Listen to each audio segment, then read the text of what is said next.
बिस्मिल्लाहिर्रहमानिर्रहीम। अस्सलामुअलैकुम नाज़रीन, ताज 92 न्यूज के साथ मैं हूं नाइला भट्टी। नजर डालते हैं आज की खबरों पर।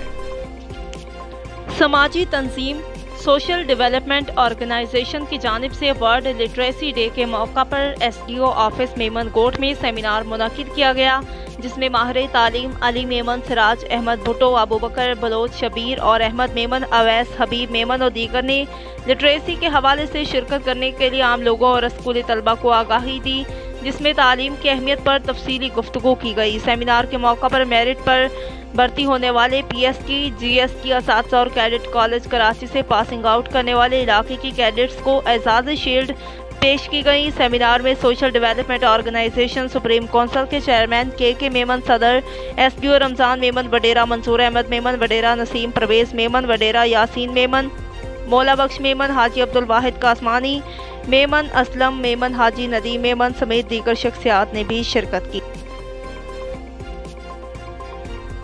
स्क्रबर लाए हैं आपके लिए, इंतहाई जबरदस्त प्रोडक्ट है, पूरे पाकिस्तान में डिलीवरी है, ये वॉशेबल है, ये रीयूजेबल है, इंतहाई जबरदस्त झाग बनाता है और बदन के किसी भी हिस्से पर हाथ नहीं पहुंचता तो ये वहाँ की सफाई भी करता है।